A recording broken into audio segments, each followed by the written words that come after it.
Então veja o que diz Atos capítulo 15, versículo 30 ao 35. Os que foram enviados desceram logo para Antioquia e, tendo reunido a comunidade, entregaram a epístola. Quando a leram, sobremaneira se alegraram pelo conforto recebido. Judas e Silas, que eram também profetas, consolaram os irmãos com muitos conselhos e os fortaleceram. Tendo-se demorado ali por algum tempo, os irmãos os deixaram voltar em paz aos que os enviaram. Mas pareceu bem a Silas permanecer ali. Paulo e Barnabé demoraram-se em Antioquia, ensinando e pregando com muitos outros a palavra do Senhor. Vamos orar mais uma vez. Feche os seus olhos e peça para Deus falar com você. Peça para Deus falar o seu coração. Pai querido, Pai amado, nós lemos a Tua palavra. Te pedimos nesse momento, Deus, tem misericórdia de nós e fala ao nosso coração. É o que nós te pedimos, em nome de Jesus. Amém. Amém. Quais são os efeitos da graça de Deus na sua vida?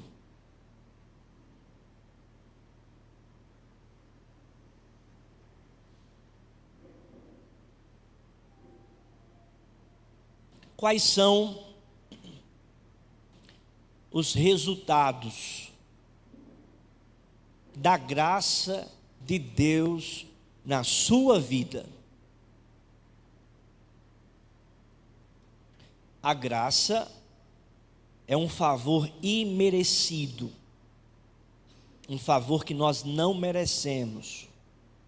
É uma ação soberana de Deus a pecadores que não merecem essa ação, que não merecem esse favor. A salvação é única e exclusivamente pela graça. A salvação é um dom de Deus. Até a fé para crer no Cristo que morreu pelos pecados é um dom de Deus. É um meio pelo qual o pecador recebe a salvação.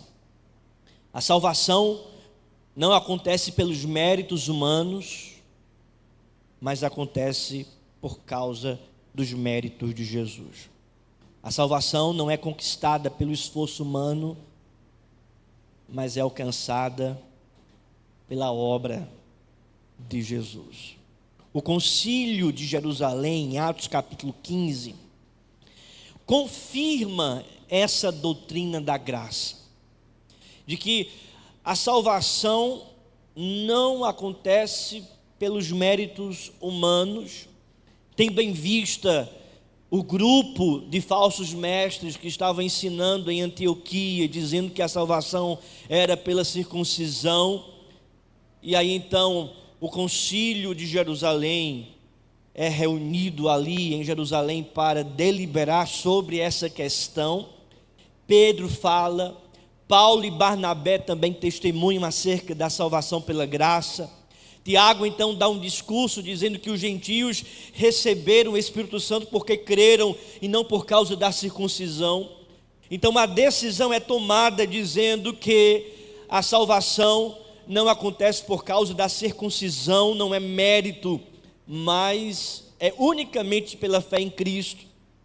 Esse concílio também apresenta algumas diretrizes para que os gentios crentes se abstenham de certas comidas que escandalizavam os judeus crentes.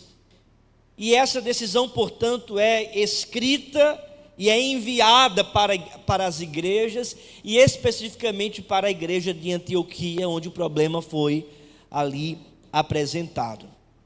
Então nós estamos diante de um texto que é justamente a leitura dessa decisão, dessa carta, lá na igreja de Antioquia. Como nós vimos semana passada, Judas e Silas são esses portadores da carta, desta epístola, que tem a decisão do concílio de Jerusalém. Decisão esta, repito, que afirma que a salvação não é pela circuncisão, não é pela lei judaica, mas a salvação é unicamente pela graça, acontece por causa da graça. E então essa decisão é enviada para a igreja de Antioquia e é lida na igreja de Antioquia. Veja o que diz o versículo 30. Os que foram enviados desceram logo para Antioquia e, tendo reunido a comunidade, entregaram a epístola. Quando a leram, ou seja, eles reuniram a igreja, leram a epístola, apresentando assim a decisão do Concílio de Jerusalém, decisão esta que apresentava a verdade de que a salvação não acontece por causa dos méritos humanos, mas a salvação, ela acontece por causa da graça que há em Jesus Cristo. Essa decisão graciosa, essa decisão que confirma a salvação pela graça, essa decisão que é escrita e é lida na comunidade de Antioquia, apresentando a graça para aquele povo, essa decisão, ela promove alguns efeitos naquela igreja. Essa decisão graciosa e especificamente essa graça apresentada, a salvação pela graça, ela promove alguns efeitos na igreja. E é sobre esses efeitos da graça que eu gostaria de meditar nessa noite.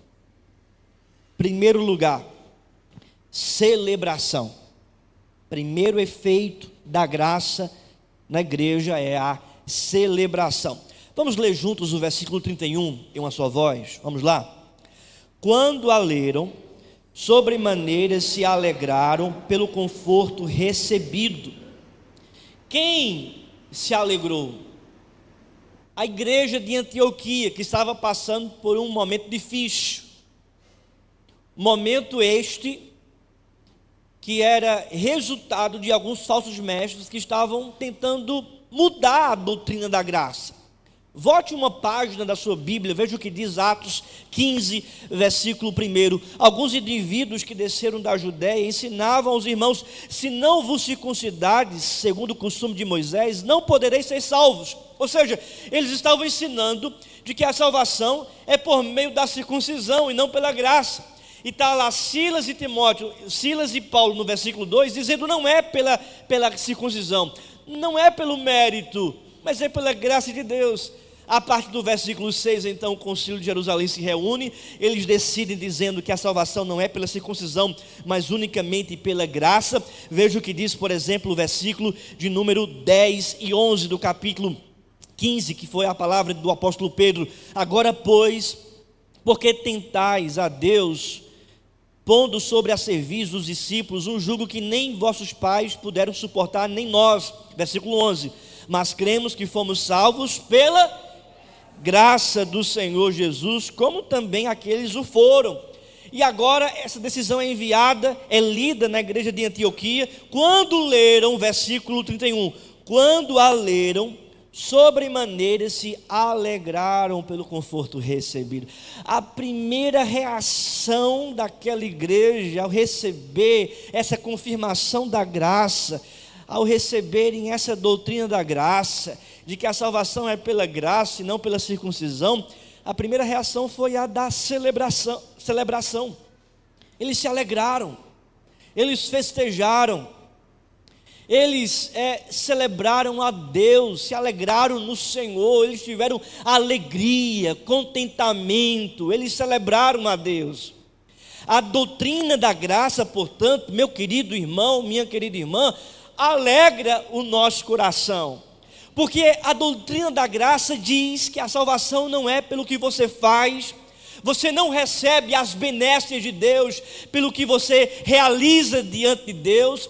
A doutrina da graça diz que você não tem mérito algum para com o Senhor, que nós não temos crédito algum para com Deus, que nada que a gente possa fazer possa comprar das benesses do Pai, das bênçãos de Deus, que Deus não é um Deus de barganha, que as suas bênçãos não estão na vitrine da religião para ser comprada pelo esforço humano. A doutrina da graça, portanto, vai afirmar que nada do que eu possa fazer, realizar, consiga essas benesses de Deus, essas bênçãos de Deus. Mas a grande verdade da graça é que as bênçãos de Deus é um presente da parte dEle. A salvação é um presente da parte dEle. O perdão de pecados é um presente da parte dEle. A justificação pela fé é um presente da parte dEle. Nós fazemos parte da igreja, é um presente da parte dEle. A fé que temos em Cristo é um dom que vem dEle, é uma dádiva que vem dEle. Isto é, tudo vem do Senhor. Isso alegra o nosso coração. Porque se a salvação da nossa alma estivesse baseada nos nossos esforços, todos nós estávamos perdidos. Porque uma hora a gente está bem, outra hora a gente está mal. Uma hora nós estamos fazendo coisas boas, uma hora a gente está aquém da vontade de Deus. Uma hora estamos na obra, sendo constantes, outra hora não estamos mais na obra. Erramos, transgredimos, pecamos. No entanto, glória a Deus, porque essa obra não foi começada por nós. Quem começou essa obra na nossa vida foi Deus. E como diz a palavra, aquele que começou essa obra em vós há de completá-la até o dia do Senhor Jesus. É graça, é graça. Isso, irmãos, trouxe esse efeito de celebração, de alegria. A doutrina da graça mexe com a nossa emoção. A doutrina da graça mexe com a nossa mentalidade, mas também com as nossas emoções. Essa ideia de que o crente reformado, o crente presbiteriano não é um crente feliz, é um crente carrancudo, é um crente morno, que não se emociona, está totalmente contrário ao que diz a palavra de Deus. Porque a teologia da graça, a teologia reformada, as doutrinas da graça mexem com as nossas emoções. Não tem como, é a mensagem mais importante da nossa vida. Essa mensagem que diz que nós estamos muito aquém de recebermos as bênçãos de Deus, mas Deus resolveu ter misericórdia para com cada um de nós, resolveu enviar seu Filho para morrer pelos nossos pecados, resolveu pôr fé em nosso coração para crermos em Jesus Cristo. Ele mesmo foi até nós e nos tirou do lamaçal de pecados. Ele mesmo veio até nós com a sua mensagem e nos arrancou do império das trevas, nos santificou. Ele mesmo vem até nós nos santificando dia após dia, pela palavra, pela leitura, pelos meios graciosos e providenciais da parte dele, que ele coloca na nossa vida, para que a gente sempre se lembre da sua verdade. Ou seja, tudo é Deus, tudo é a graça de Deus. Isso é um presente. Não tem como essas verdades não mexerem com o nosso coração. A gente se alegra. A segunda verdade é que o efeito da graça, além de promover celebração, promove também consolação. Porque perceba o que diz o texto, a parte final do versículo 31. Pelo conforto recebido, eles se alegraram pelo conforto recebido. Veja o que diz mais o versículo 32. Judas e Silas, que eram também profetas, consolaram os irmãos com muitos conselhos. Ou seja, houve conforto, houve consolo. A segunda resposta foi a consolação. Por causa da carta de encorajamento, eles já não precisavam temer que a sua salvação não era genuína, porque havia aqui, irmãos, uma ideia propagada pelos falsos mestres, que diziam que a salvação dos gentios não era uma salvação genuína, porque eles apenas creram em Jesus. E esses falsos mestres diziam: você tem que fazer a circuncisão para ser salvo. Não é somente crer em Jesus, não. Isso mexia com a mentalidade daquelas pessoas. Será que a gente não é salvo mesmo? Será que tem que se tornar judeu primeiro, depois crer em Jesus para se tornar salvo? E é justamente isso que muitos fazem por aí. Tenta mexer com a nossa mentalidade, tenta mexer com o nosso coração, tenta tirar a paz que existe na nossa vida com Cristo. E eles dizem para você: não é só fé em Jesus, não, é a fé e alguma coisa a mais.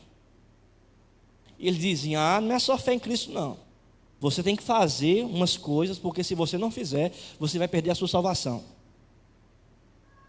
Ah, não é só fé em Jesus, não. Existe uma tabela de regras que você tem que cumprir à risca, porque se você não cumprir essa tabela feita pelo pastor, ou feita pela denominação, ou pela igreja, você não vai ser salvo. Você vai perder a sua salvação, a sua graça.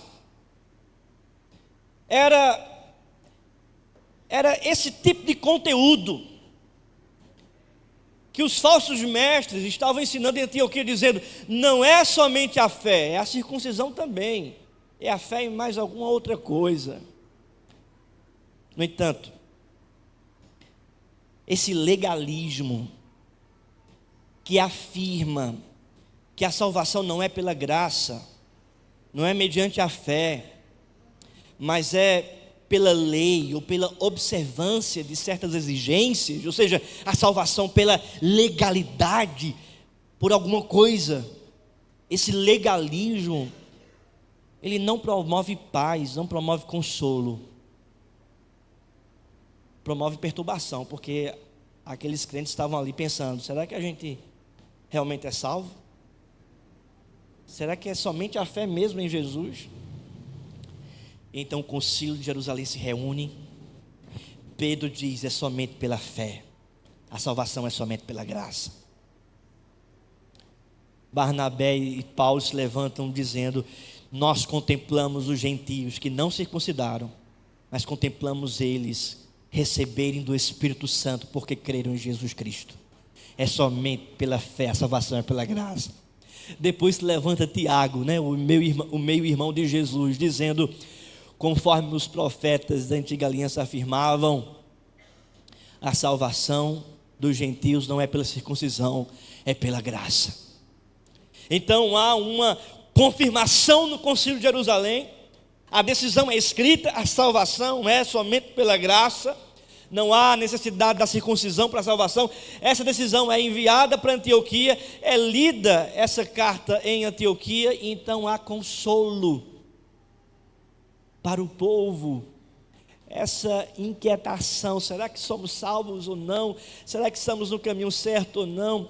Essa inquietação, ela é repreendida pelo efeito da graça, confirmada no concílio de Jerusalém. Eles estão dizendo: a salvação é pela graça, e essa doutrina da graça, que é uma doutrina graciosa, traz esse efeito de trazer consolo para o nosso coração, conforto para o nosso coração. O legalismo, por sua vez, produz medo, produz culpa, orgulho. O legalismo vai produzir esse efeito: será que estou salvo mesmo? Será que estou no caminho certo? O que é que eu tenho que fazer a mais para receber alguma coisa boa da parte de Deus? O legalismo vai produzir isso: medo, culpa, orgulho, porque se você recebe da bênção pelo que você faz, então você vai se orgulhar por aquilo que você faz. Enquanto que a graça, ela humilha você. A graça tira todo orgulho de você. Não é pelo que você faz, nem pelo que você é, é pelo que Cristo fez no Calvário por sua vida. A graça vai também trazer esperança firme para você. Por quê? Porque a bênção de Deus sobre a sua vida, a salvação de Deus sobre a sua vida, e todas as benesses do Pai sobre o decorrer da sua vida, não estão fundamentados naquilo que você faz. Isso vai trazer esperança, porque não é pelo que você faz, mas pelo que Cristo fez. Ele já fez tudo para conceder para você toda sorte de bênção espiritual. Isso traz esperança, irmãos, porque não é pelo que eu faço, não é pelo que eu realizo, não é pelo que eu falo, mas se eu estou em Cristo Jesus, eu já sou alvo de toda sorte de bênçãos espirituais nas regiões celestiais em Cristo, conforme disse o apóstolo Paulo em Efésios capítulo 1. Em certa ocasião, Paulo afirmou, que não é ele que vive, mas é Cristo que vive nele. Ou seja, isso traz consolo, é graça que consola a nossa vida. O terceiro efeito, irmãos, é a solidificação. Solidificação. Porque perceba o que diz o texto ainda, o versículo 32. Vamos ler juntos? Judas e Silas, que eram também profetas, consolaram os irmãos com muitos conselhos e os fortaleceram.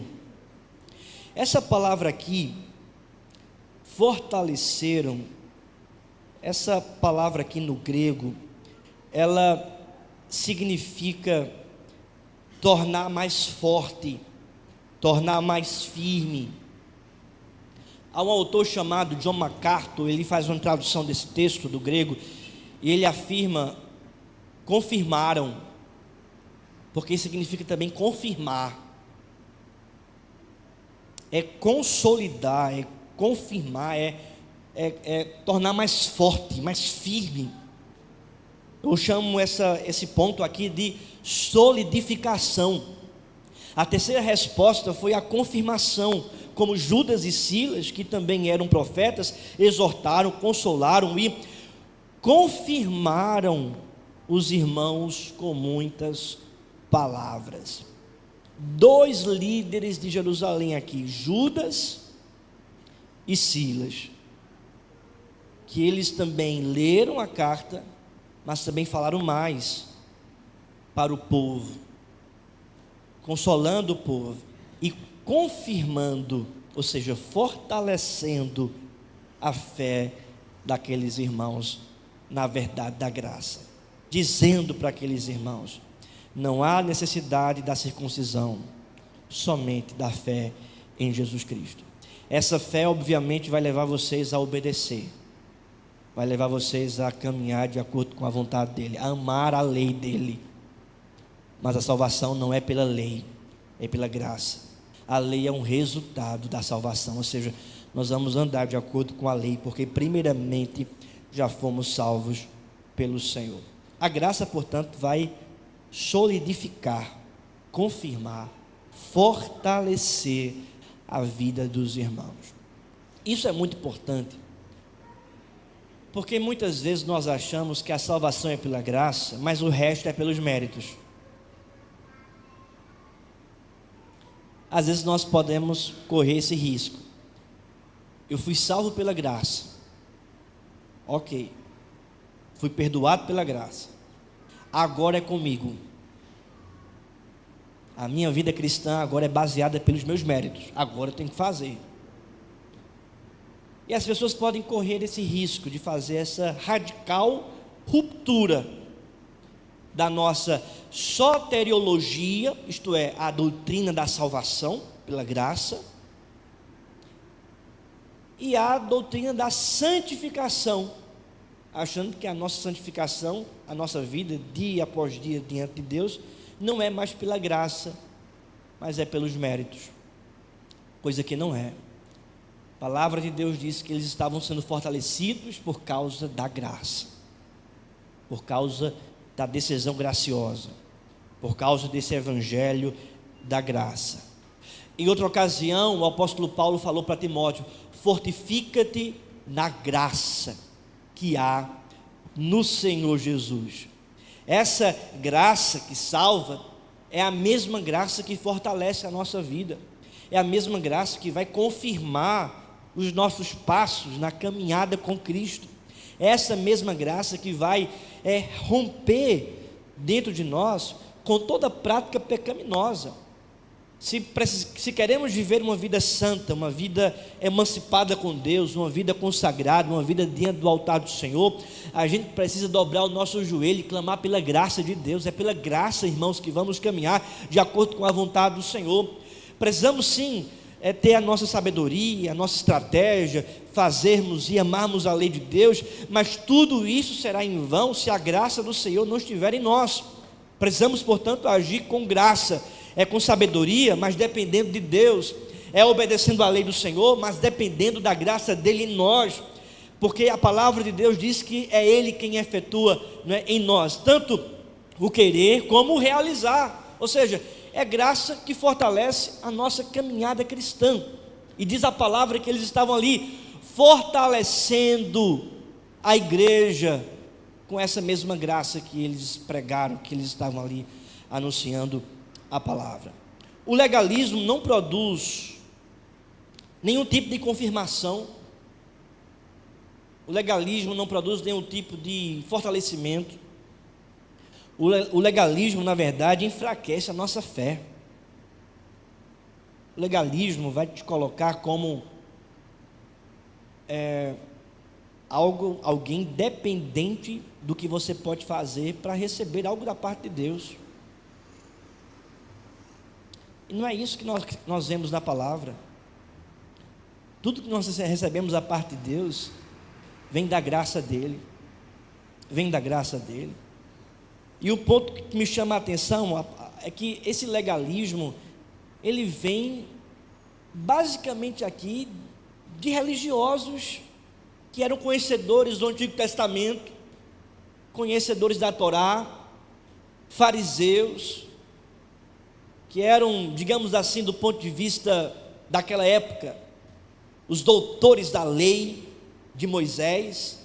Eram pessoas que entendiam, né, do Antigo Testamento, da Torá, do hebraico, da teologia. Eram os mestres.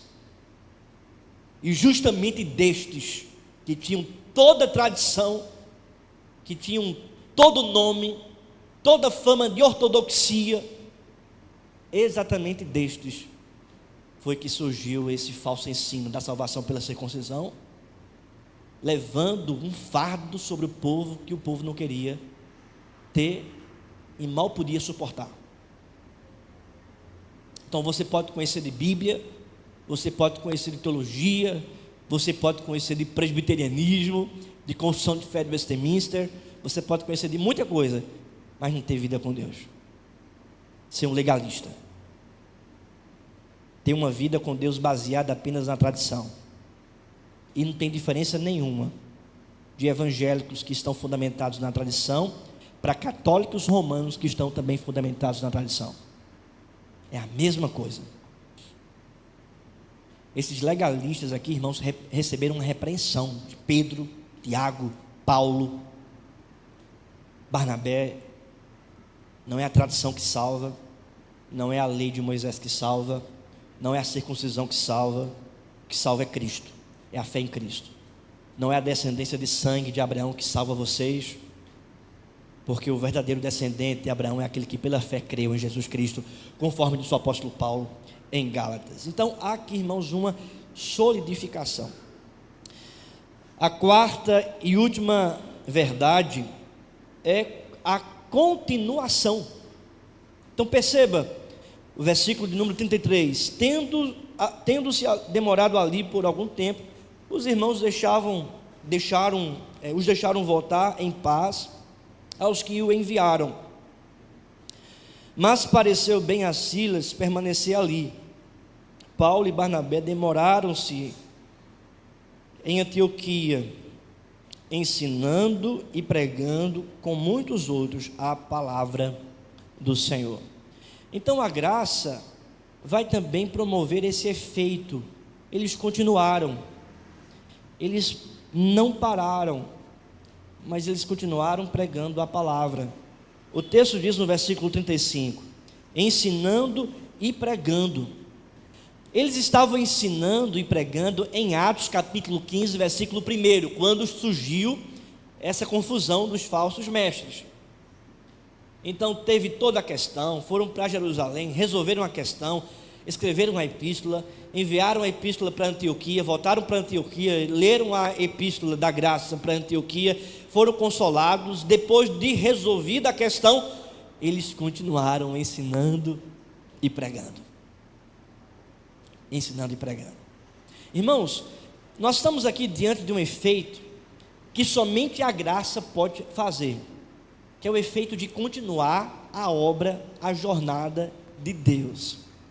Porque perceba, depois de um negócio desse, depois de uma situação dessa, eles serem constrangidos no ensino, de falsos mestres quererem ir contra o ensino de Paulo e Barnabé em Antioquia. Aí tem esse problema, grande discussão entre eles, vão para Jerusalém, todo esse constrangimento do ponto de vista humano. Isso vai gerando o quê? Isso vai gerando uma certa amargura. Isso pode gerar um certo descontentamento. Isso pode gerar também uma certa inquietação de não querer mais fazer a obra. Um povo que surgiu na igreja perseguindo o ensinamento de Paulo e Barnabé. No entanto, irmãos, a confirmação da graça é confirmada em Jerusalém, e diante de toda essa questão, o texto diz que o povo se animou, se alegrou por causa da graça, foi confortado, consolado por causa da graça. Esse povo foi solidificado por causa da graça, e Paulo e Barnabé, eles continuaram pregando o evangelho da graça, eles não pararam. Os inimigos da graça não conseguiram parar Paulo e Barnabé. Os judaizantes não conseguiram abafar a mensagem. A confusão foi resolvida, o conflito foi intervido pelo Concílio de Jerusalém. Apesar de toda a artimanha de Satanás para querer causar divisão entre os judeus e gentios, causar divisão doutrinária, enxertar uma heresia dentro da igreja, a igreja, irmãos, teve sabedoria a ponto de rejeitar a heresia, permanecer no evangelho verdadeiro, e esse evangelho verdadeiro da graça, que promoveu não apenas uma solidificação, mas também uma continuação. Eles continuaram pregando e ensinando a palavra de Deus. Da mesma forma somos nós. Nós vamos continuar e devemos continuar pregando a palavra, ensinando a palavra, se envolvendo nos nossos grupos, nas equipes, nos ministérios, departamentos, resolvendo os pepinos, os abacaxis, que surgem na caminhada cristã. Nós vamos continuar a jornada de plantação de igreja, porque nós estamos fundamentados, não é no homem, não é no nosso mérito, mas estamos fundamentados na graça de Deus, e essa graça é vista diante de nós. Nós chegamos aqui por causa da graça, tudo que temos é por causa desse favor que não merecemos. A salvação que aconteceu aqui de muita gente é por causa do evangelho da graça. As pessoas estão continuando e perseverando por causa da graça. Os problemas vão existir, vão. As dificuldades vão surgir, vão. As adversidades vão aparecer, vão. Mas nós vamos permanecer pregando, permanecer ensinando, porque a graça que nos alcançou, essa mesma graça nos impulsiona a continuar a jornada que Deus nos chamou. Então, irmãos, quais são os efeitos da graça? O primeiro efeito é a celebração. O povo se alegra. Se a gente entende a graça, a gente vai se alegrar. Se a gente entende a graça, a gente vai cantar. Não tem como um pecador que compreenda realmente a graça de Deus e não cante, e não abra a boca para cantar. Quando eu vejo assim, um pecador, uma pecadora não cantando no culto, eu penso, eu às vezes fico pensando, eita, não entendeu a graça, não sabe o que é a graça, não sabe o que Deus fez na vida dessa pessoa, porque quem estava perdido,